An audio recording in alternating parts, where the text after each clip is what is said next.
¿Qué tal amigos? ¿Cómo estáis? Muy buenas y bienvenidos a este nuevo video tutorial en el que vamos a analizar cómo es posible representar una imagen, y cuando me refiero a una imagen me refiero a un archivo GIF, JPG, PNG, en fin, la extensión de imagen que sea, en un gráfico de dispersión, en este caso de Power BI. ¿Y por qué de Power BI? Os estaréis preguntando. Porque los gráficos de dispersión de Power BI tienen una característica que a día de hoy no implementan los gráficos de dispersión de Excel. Sí es cierto que en Excel podemos crear gráficos espectaculares y pretendo en próximos vídeos enseñaros a crear esto que tengo aquí, que es una especie de brújula en la cual ha sido generada en su totalidad con un gráfico de dispersión. Es decir, aquí no hay elementos externos como por ejemplo formas circulares o cuadros de texto. No, aquí todo está generado dentro del propio gráfico de dispersión. Por tanto, si yo me voy aquí y le aplico otro formato diferente, daos cuenta que me cambia, pues digamos, los colores del contexto, etcétera, todo diferente. Y además vemos algunos truquillos, como por ejemplo cómo es posible rellenar una circunferencia o un arco. Bueno, pues es reproducir ese arco con diferentes radios y de esa manera lo que hacemos es rellenarlo. Si en vez de representar 1 representamos 100, pues daos cuenta que tenemos un grosor de 100 con diferentes radios, ¿de acuerdo? Esa es la manera de hacerlo. Bueno, yo espero que pronto os pueda enseñar a dibujar esto en un gráfico de dispersión. Bien. Pues esta particularidad que tienen los gráficos de dispersión de Power BI, lamentablemente no la implementa a día de hoy los gráficos de dispersión de Excel, y lo tenemos que hacer de una manera mucho más manual y ingeniárnosla pues muchísimo para llegar a crear algo como esto. Sin embargo, Power BI sí que lo implementa y por tanto lo único que tenemos que hacer es obtener esta tablita que tenemos aquí con las coordenadas X e Y de cada uno de los píxeles que queremos visualizar en el gráfico de dispersión y por supuesto el color, que va a ser el elemento principal que nos va a hacer diferenciar unos píxeles de otros, porque daos cuenta que la imagen, que no es ni más ni menos que el logo de Google, tiene muchísima región blanca, ¿de acuerdo? Tiene muchísimo espacio en blanco. De hecho, en la tabla, para localizar, por ejemplo, el píxel azul, lo más probable es que nos tengamos que mover quizá al píxel 4000 y pico, porque realmente esta imagen, si nos vamos aquí donde está almacenada, en esta carpeta, y vamos a propiedades, fijaos que nos vamos aquí a detalle, tiene 338 píxeles de ancho por 124 de alto. Eso quiere decir que si nos vamos aquí a Visual Studio Code, por ejemplo, nos vamos aquí al terminal, que en este caso es la consola de PowerShell, y ponemos 338 por 124. Pues fijaos que tiene 41.912 píxeles. Son muchísimos píxeles. De hecho, no es conveniente trabajar con tantos píxeles y sobre todo en Power BI, que ya es lento por defecto, pues imagínate si además le metemos un chute de tantísimos píxeles representados en un gráfico de dispersión. Pero bueno, quiero enseñaros esto porque aquí vamos a ver otras cosillas que quizá nos interesen bastante. ¿Cómo extraemos estos datos? ¿De dónde extraemos estos datos para poder generar esta gráfica? Bueno, pues si nosotros nos vamos aquí a obtener datos, nos vamos a más, yo puedo escribir aquí Python, fijaos Python, y me sale este origen de datos, que es un script de Python. Es decir, Power BI me permite ejecutar un script de Python. Previamente tengo que tener instalada la versión de Python y PIP, que es el manejador de paquetes, luego lo veremos. Y si yo hago doble clic aquí, pues fijaos, me abre este editor. Bueno, vamos a llamarle editor, pero realmente es una caja de texto multilínea porque aquí no tiene reconocimiento de colores, ni IntelliSense, ni nada de nada. Donde yo aquí puedo pues picar código y si todo está perfectamente enlazado, pues me va a devolver un conjunto de datos que va a formar parte de mi modelo de datos y por tanto se me va a anexar aquí como una nueva tabla con las columnas que yo haya definido en mi script de Python. Bien, entonces vamos a ir a Visual Studio Code y analizar cada una de las líneas de este script, que yo no las voy a picar, es decir, no voy a escribir código, sino que simplemente os las voy a explicar porque yo creo que es bastante intuitivo, que lo vamos a entender muy bien y por tanto pues no es necesario ir punto a punto, ¿de acuerdo? Bien, vamos a ir a Visual Studio Code. Visual Studio Code, como sabéis, es el mejor editor y además es gratuito, que ha diseñado Microsoft en la historia de los editores. Hay muchos editores, pero este desde mi punto de vista es el mejor. Entonces, vais a crear una carpeta en el escritorio. Yo no lo voy a hacer porque ya la tengo ahí, y la arrastráis directamente a esta región de aquí, ¿vale? Y entonces automáticamente Visual Studio Code os va a crear lo que se conoce como Workspace, ¿de acuerdo? Que es un espacio de trabajo. Ese espacio de trabajo pues limita este explorador que tenemos aquí a la carpeta que hayáis arrastrado vosotros, es como la carpeta raíz, y aquí entonces empezaríais a crear, pues dependiendo del proyecto en el que estéis trabajando, que puede ser un proyecto de Java, de C#, puede ser un un proyecto de JavaScript, de React, de Angular, de lo que sea. Bueno, pues tendréis ahí un montón de carpetas y de archivos. En este caso, como es un proyecto independiente de Python, tengo simplemente un archivo que le llamé index.py, que es el archivo de código de Python, y por supuesto mi logo de Google, que es la imagen que vamos a tratar. Bien, librerías que necesito para trabajar aquí. Una librería que me permita manejar imágenes y una librería que me permita manejar datos. Para instalar estas dos librerías vamos a recurrir a PIP, que es el manejador, digamos, de paquetería de Python. Es como si dijéramos un administrador de paquetes, lo que se conoce como Package Management, y escribimos PIP install, que es simplemente una palabra reservada, y a continuación el nombre de los paquetes que vayamos a instalar. En este caso vamos a instalar Pillow, que digamos es el paquete de manejo de imágenes, y por supuesto Pandas, que es la librería que nos permite manejar datos. Con esto le dais a intro, se instalará y ya podemos utilizar las clases, los objetos y todos los métodos que incluyan estas librerías. Yo, como ya las tengo instaladas, pues no voy a volver a instalarlas, por tanto voy a borrar esto. Y a continuación pues paso a explicaros línea a línea lo que hacemos aquí. Lo primero que hacemos es importar el objeto image de la librería pil, y lo hacemos de esta manera. From pil, es decir, de pil, pues impórtame solo image. De esa manera me ahorro importar pues toda la librería. Sin embargo, de Pandas lo que estoy haciendo es importar toda la librería de Pandas. Y luego le doy un alias que es con esta palabra reservada, as, y por convención se suele utilizar pd. De hecho, en la mayoría de documentación que vayáis a encontrar en internet, o si os documentáis con ChatGPT, pues veréis que también le denomina pd, ¿de acuerdo? Aquí también podría ponerle, por ejemplo, un alias como img, pero no lo voy a hacer, lo voy a dejar tal cual. Bien, una vez que yo tenga importadas estas librerías, entonces puedo recurrir al método open, que lo que va a hacer es simplemente abrirme o crearme un objeto image del archivo que yo le indique en esta ruta. Y estoy utilizando una ruta absoluta por algo, porque aquí, como ambas imágenes conviven en el mismo directorio, pues podría utilizar una ruta relativa. Pero estoy utilizando una ruta absoluta porque luego cuando copie este script y lo pegue en Power BI no va a saber la ruta relativa, si yo hago referencia a una ruta relativa no la va a encontrar y por tanto me va a dar error. Entonces lo verdaderamente importante aquí es indicarle a Power BI dónde está realmente ese archivo de imagen para que lo pueda descomponer y pueda ejecutar perfectamente este script.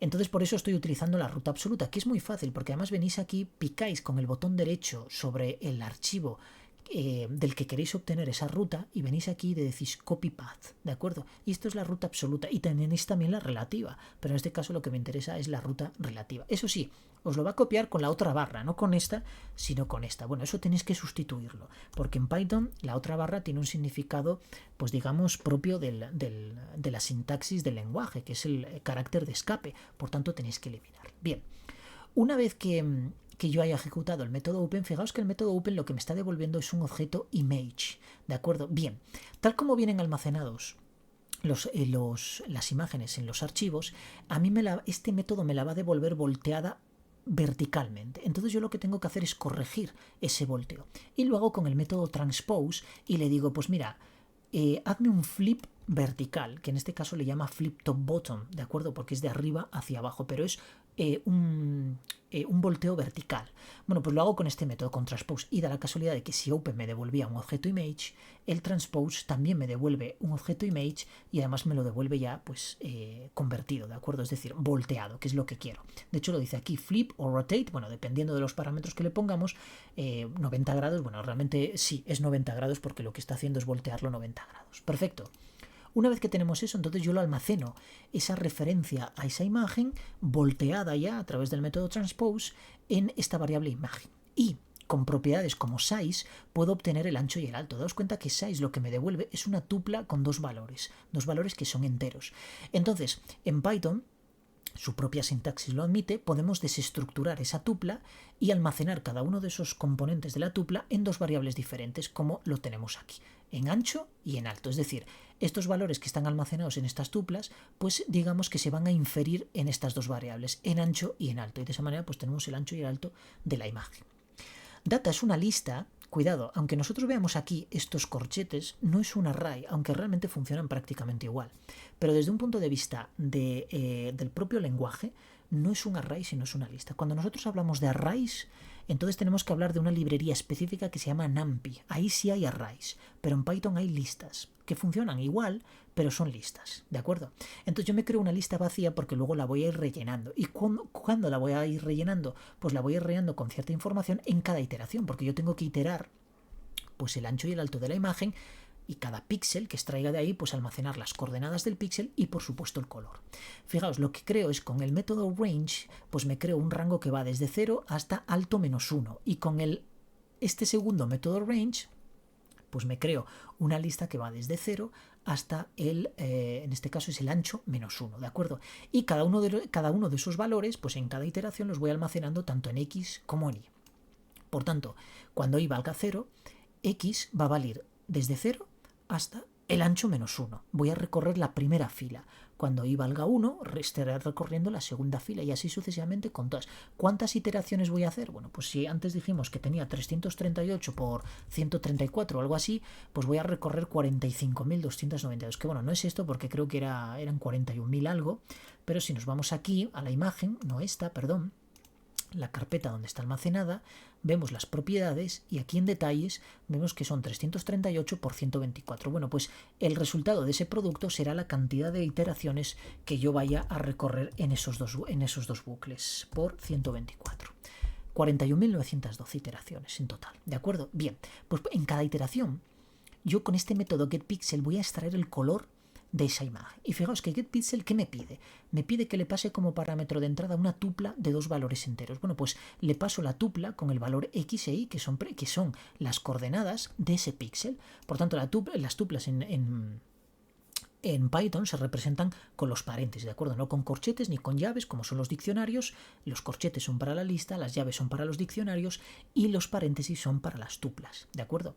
Entonces le paso estos valores y el que me devuelve, bueno, pues él aquí dice que me devuelve un ENI, pero realmente lo que me va a devolver es una tupla con 3 valores, que son los valores de los colores RGB. Bueno, realmente devuelve varias cosas, pero concretamente, porque por ejemplo si le pasas un PNG también te devuelve el alfa, que es la transparencia. En este caso nos va a devolver 3 valores, que son 255, 255, 255. Y esto, para Power BI, es un error, porque no es un color, sino que son 3 enteros. Esto es lo que me va a devolver, o lo que voy a almacenar aquí en color píxel, ¿de acuerdo? Bien, entonces eso tengo que transformarlo de alguna manera en el correspondiente color hexadecimal. Y lo hago a través de esta función lambda, que en vez de crear una función aparte, pues la ingresé aquí. Es como si dijéramos una función flecha de JavaScript, de Java, no sé, de C#, pero en este caso, pues en Python tiene una sintaxis un poco más particular. Se utiliza la palabra reservada lambda, a continuación es el parámetro de entrada de esa función, que es el color RGB, y luego 2 puntos, el cuerpo que me va a devolver, que es concretamente esto. Entonces, ¿esta función qué hace? Bueno, pues a través de esta cadena de formateo, cada uno de los valores enteros que tiene almacenado aquí color píxel, me lo convierte a hexadecimal. Y además le pone la almohadilla, que es importantísimo esa almohadilla en Power BI, porque si no, no te lo va a reconocer como un color hexadecimal. Le añadimos esa almohadilla para que esté el color tal cual. Luego lo vamos a ver cuando lo imprimamos por pantalla. Bien, esto va a ocurrir en cada iteración. ¿Y dónde voy a almacenar toda esta información? Pues la voy a almacenar en mi lista data. Con el método append, lo que le estoy añadiendo es que a esta lista le estoy añadiendo por cada iteración una nueva lista. Una lista que va a contener 3 valores. Fijaos, el valor de X, el valor de Y y por supuesto el color hexadecimal de ese píxel. Por tanto, esto lo que va a representar dentro de nuestro data frame cuando lo creemos va a ser una línea, es decir, un registro de la tabla. Luego lo veremos cuando lo imprimamos por pantalla, que se ve mucho más fácil. Con el método close lo que hago es libero todos los recursos que he utilizado de esa imagen y luego me creo, pues a través del alias pd, un data frame y le paso como primer parámetro los datos. Me exige pasarle una lista de listas y por tanto esa lista general o la más externa es la que contiene un montón de listas, pues tantas listas como píxeles. En este caso va a contener 41.912 listas dentro y cada una de esas listas va a contener a su vez 3 elementos, ¿de acuerdo? Que son X, Y y color, como hablamos antes. Bien, entonces este parámetro lo que me exige es que le pase una lista de listas y cada sublista dentro de esa lista más externa pues representa una fila de una tabla. Y por supuesto como segundo parámetro pues representa las columnas. En este caso le paso una lista con las 3 cadenas de texto que van a representar, perdón, el título de cada una de esas columnas. Entonces, si yo esto lo imprimo, fijaos, si yo hago un print y le digo logo Google, grabo, y entonces vamos a borrar aquí, vamos a hacer un clear. Daos cuenta que esto es una consola de PowerShell, por tanto PowerShell aquí funciona, por eso puedo multiplicar y puedo hacer 1000 historias. Si estuviéramos en un CMD, pues lo podría hacer, pero no con esta misma sintaxis. Entonces simplemente utilizar PI, que es el comando que me va a permitir ejecutar un script de Python, y luego a continuación index.py, que es el nombre del archivo que le di a mi script de Python. Le doy a intro. Y fijaos que lo que me devuelvo es el data frame con 3 columnas, X y color, y esto que es lo que se conoce como índice, que tiene mucha relevancia trabajando con pandas, pero en este caso no lo vamos a utilizar. Y daos cuenta que efectivamente tengo 41.911, pero fijaos lo que pone aquí, 41.912 filas por 3 columnas. Bueno, pues cada fila de esta es un elemento, es una lista individual, pero que está contenida en esta lista general, ¿de acuerdo? Y representa una fila, cada uno de estos. Y a su vez cada una de esas filas representa un píxel. Curioso, ¿verdad? Bien, vamos a borrar este print, vamos a copiar todo esto, seleccionamos todo esto, control C, y entonces ahora nos volvemos a Power BI. Nos vamos a Power BI, voy a crear una nueva página, y aquí lo que vamos a hacer es venirnos aquí a objetos de datos, nos vamos a más, y aquí vamos a escribir Python. Esto es justo lo que os enseñé antes. Nos vamos a escribir Python. Aquí podéis seleccionar y darle a conectar o simplemente un doble clic. Y entonces lo que voy a hacer aquí es pegar, ¿de acuerdo?, el código que acabamos de programar. Acepta, como veis, pues todos los sangrados, en fin, toda la sintaxis. Daos cuenta que en Python el sangrado, esta indentación, como se llama, tiene muchísima importancia. Porque si yo por ejemplo, quito este sangrado, daos cuenta que esta línea ya no está en este for de aquí, sino que está en este otro. Por tanto, en Python esto tiene muchísima relevancia. Hay que tener muchísimo cuidado con esto. Power BI lo que va a hacer es llamar al intérprete de Python, lo va a ejecutar, y en esta variable, que no le voy a llamar logo Google, lo voy a quitar, le voy a llamar datos, por ejemplo, porque yo ya tengo creado un conjunto de datos con ese mismo nombre. Entonces si lo creo me va a dar error. Por tanto probablemente no lo he probado nunca, pero es probable que el sistema de gestión del propio Power BI me ponga el mismo nombre, pero le añada un índice, un 1, un 2 o algo así. Seguramente, no creo que me dé error por eso, pero la verdad, si os soy sincero, no lo he probado nunca.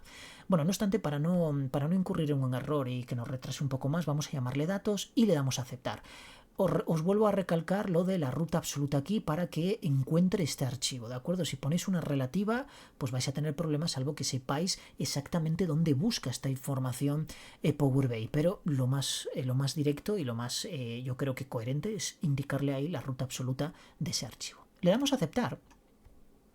Y entonces ahora va a ejecutar el script y fijaos, lo que nos está devolviendo es la variable datos como una tabla. ¿Por qué? Porque es un data frame, entonces lo reconoce como una tabla de datos. Si yo selecciono y hago clic en el checkbox, fijaos que lo que me está devolviendo es la misma tabla que teníamos aquí en la consola de Visual Studio, obviamente sin la columna index, porque eso solo es cosa de pandas, pero aquí lo que hace es eliminarla y nos devuelve la la columna X, la columna Y y por supuesto la columna color ya formateada en hexadecimal para poder cambiar ese color. Entonces le damos a cargar. Y ya tenemos aquí en nuestro modelo de datos la tabla con la que vamos a trabajar. Algo muy importante. Esto, que lo que hace es sumarizarlo, lo que vamos a hacer es, para representarlo en una tabla de datos, vamos a quitarle que no resuma, ¿de acuerdo? Vamos a decirle que no resuma, y con la I vamos a hacer exactamente lo mismo, no resumir. Perfecto. Una vez que lo tenemos así, entonces yo puedo crearme aquí un elemento visual que sea una tabla para ver exactamente qué datos tengo yo ahí y seleccionar por un lado la X, por otro lado la Y y luego el color. Y fijaos, voy a picar en el color, no sé qué estoy haciendo ahora, en el color. Y fijaos que tengo pues básicamente lo mismo que tenía en la página 1, es decir, es la misma tabla, porque de hecho son las mismas coordenadas. Bien. Vamos a hacer un poco de zoom para que se vea bien. Pulsando la tecla control y la rueda, pues hacemos zoom. Si no, pues os venís aquí a este scroll que hay aquí, o este slider, y haríamos exactamente lo mismo, ¿de acuerdo? Deslizaríamos. Bien, vamos a darle, para hacer luego una pruebilla, una prueba bastante tonta, que es filtrar un píxel, vamos a darle un formato condicional a esta columna color, de manera que acepte el color de cada una de su contenido, de su propio contenido. Entonces para ello nos venimos aquí, venimos a formato condicional y elegimos color de fondo. Aquí en color de fondo, donde está estilo de formato, seleccionamos valor de campo. Y aquí elegimos, pues de datos, fijaos, color, aunque ya él por defecto nos lo coge porque reconoce que hay colores en ese campo. Entonces nos coge la columna color. Le damos a aceptar y bueno, aquí sí que lo va a colorear, pero en este caso, pues bueno, tenemos que navegar, hacer muchísimo scroll vertical para llegar a un píxel que esté coloreado. Entonces para eso vamos a dibujar el gráfico de dispersión y luego picando en un píxel de color vamos a ver cómo se filtra esta tabla con el color correspondiente. Vamos al gráfico de dispersión. No podemos mantener esta tabla seleccionada, ¿de acuerdo? Porque vamos a meter dos elementos visuales. Si yo mantengo esto seleccionado y me vengo aquí a gráfico de dispersión, daos cuenta que, bueno, convierte ahí, y encima me da un error. Pero bueno, es normal porque tengo tres columnas donde color no tiene mucho sentido en este caso, salvo que lo configuremos nosotros adecuadamente. Nos vamos al gráfico de dispersión. Lo arrastramos para aquí, vamos a hacerlo un poco grande, luego ya pues lo minimizamos y lo ajustamos y vamos a empezar a arrastrar cosas aquí. Fijaos, tenemos el eje X, tenemos el eje Y, bueno, pues eso nos está llamando que el eje X venga X y que en el eje Y venga Y.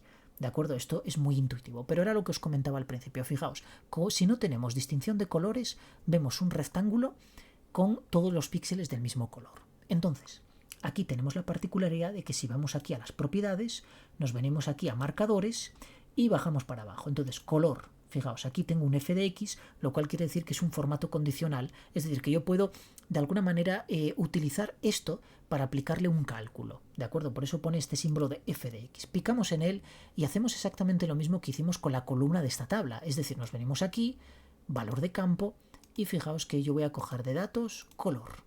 Le doy a aceptar. Y ahora sí que tengo mi imagen reproducida con los colores adecuados. Así tan sencillo yo puedo representar una imagen en un gráfico de dispersión en Power BI. Luego simplemente, pues bueno, podría personalizarlo y podría hacer muchas cosas. Por ejemplo, pues podría reducir el tamaño de los píxeles. Bueno, me vengo aquí y reducirlo al máximo. Fijaos, son puntitos muy pequeñitos, pero aún así son demasiado grandes en comparación con los píxeles de una imagen. Fijaos que si abrimos la imagen, pues bueno, la resolución y la calidad que tiene esto es abrumadora en relación a la que podemos nosotros conseguir aquí. Porque aunque yo comprimiera esto un poco, de manera que esos puntos se aproximaran más, fijaos que tampoco iba a conseguir gran cosa. Es decir, puedo conseguir, bueno, una aproximación de tamaño, de definición. Evidentemente leemos mejor Google así que si yo, por ejemplo, hago esto de un tamaño mucho más grande. Fijaos, si hago así, pues hombre, aquí, a ver si... Yo porque lo sé, pero quizá viene alguien aquí y dice, madre mía, es que no veo nada, porque además estos puntos se confunden con estas líneas, en fin, mil historias, ¿de acuerdo? Pero daos cuenta que mirad, de esta manera, pues tenemos aquí el logo de Google. Yo ahora lo que puedo hacer es, pues ponerle aquí, qué sé yo, menos 15, que sería un píxel más grande, y se va conformando ahí. Pero sí es cierto que es un efecto bastante agradable, porque fijaos, es como si fuera, pues como si se hubiera echado agua encima de esta imagen en un papel y se hubiera corrido la tinta, y de esta manera pues nos aparece aquí como un efecto de acuarela.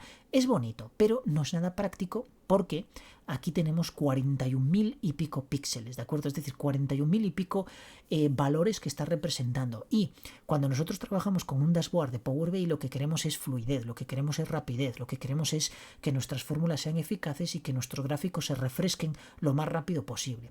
Y con este tipo de tonterías, porque al final esto no deja de ser una tontería, pues no vamos a conseguir eso, sobre todo si reproducimos muchas más cosas. Daos cuenta que si yo, por ejemplo, ahora mismo pico aquí, pues fijaos, la respuesta es rápida. Sí, es rápida aquí en Power BI porque está con mi máquina, pero cuando lo tengamos colgado en la nube, pues quizá no tengamos los recursos que podemos tener aquí, o quizá los podamos tener mejor, porque eso depende de, pues bueno, de lo que hayamos contratado en Azure, ¿de acuerdo? Bueno, como veis, al picar en uno, pues me filtra aquí la tabla y aquí sí que puedo distinguir el color de esta columna. Lo mismo pasaría si pico, por ejemplo, en un azul, si pico en un amarillo o si pico en un verde. Pues bueno, aquí lo tengo, ¿de acuerdo? Bueno, amigos, yo espero que os haya servido de algo este vídeo. Realmente ya os digo, esto es, bueno, pues de estas tonterías que se hacen, sobre todo cuando estás muy aburrido, pues llegar a descomponer una imagen en píxeles sin colores y poder reproducirla en un gráfico de dispersión de Power BI. Y es que además se me ocurrió precisamente pues por esta característica de poder aplicarle un formato condicional a los puntos que representamos en el gráfico de dispersión. Pero, por ejemplo, en un gráfico de dispersión de Excel, pues bueno, ahí tendríamos que valorar muchas otras cosas, ¿de acuerdo? No sería tan fácil. Bueno, si os ha gustado, como siempre os digo, darle al like, comentar si tenéis alguna duda, en fin, sugerir lo que queráis en los comentarios y por supuesto, como siempre os digo, nos vemos en el próximo vídeo que será pronto. Adiós amigos.